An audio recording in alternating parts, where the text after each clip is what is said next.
You are so proud of your drawing. The proportion looks good, it looks nice, but the moment you start coloring, it somehow turned into this.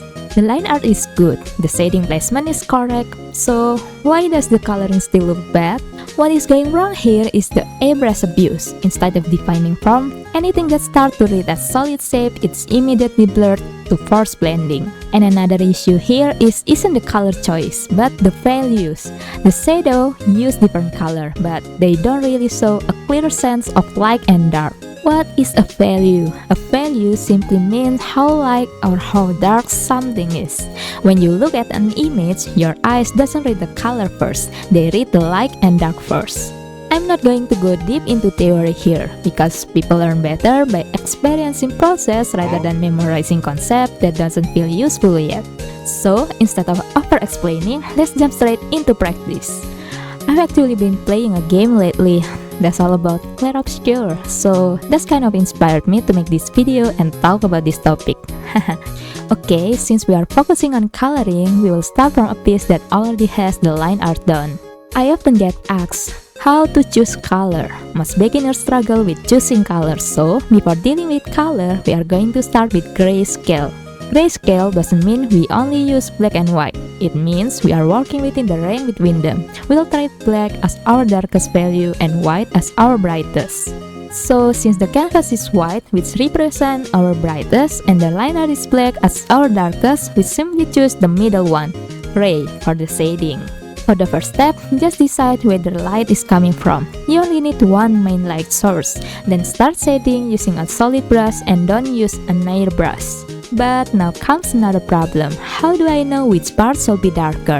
Just think about it in a simple way. If a surface is not directly facing the light, it belongs in the shadow. The underside of the chin, the side of the face opposite the light, area under the hair, those are the easy shadow area. It's okay if this feels rough or inaccurate. Don't worry about softness, realism, or blending. Right now, we are not aiming for perfect lighting yet. We are training our eyes to see a form. Now that the shadows are done, we can start adding some variation by changing the base value of each part of the character. For example, I want the character hair to be bright, so I will choose a value somewhere between gray and white. And I want the blazer to feel dark, so I pick a value between black and gray. By setting the shadow layer to multiply, the values interact more naturally within the base color. Now, let's compare this image with the previous one converted into grayscale. You can see the difference, right? This is why value matter more than color. However, this new image isn't finished yet. We can still enhance it further. Now, we'll use black and add it into the darkest shadow area. They are usually found around the line intersection. We are not shading everywhere, only the darkest, most hidden area. And the result will look like this. Now, let's use white, the brightest value, to add light into the hair. Are we done? Not really. Let's push a bit more and add variety. Choose a darker gray, somewhere between black and the mid-tone we used before. Some area needs darker shadow because they are more hidden, so this is where you can add this value.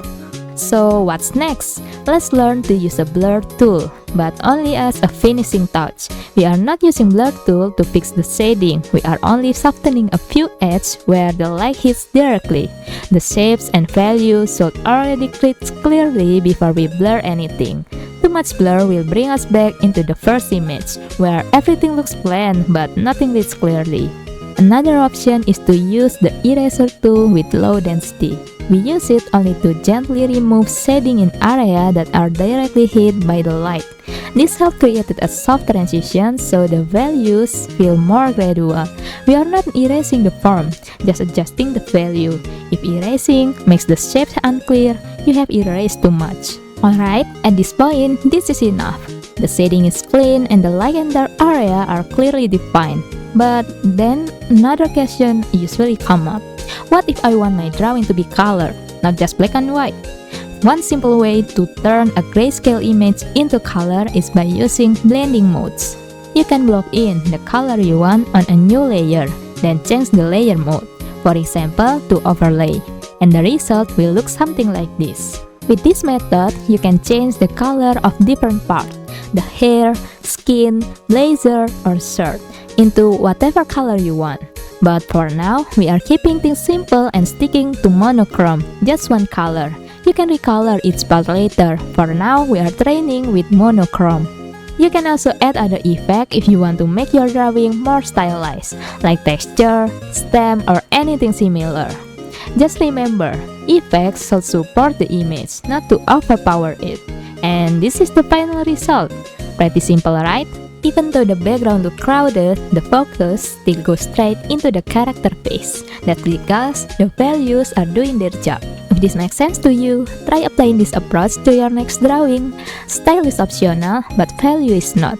And that's all for today's video. Make sure to check out my other video. I put link right here. See you in next one. Bye bye.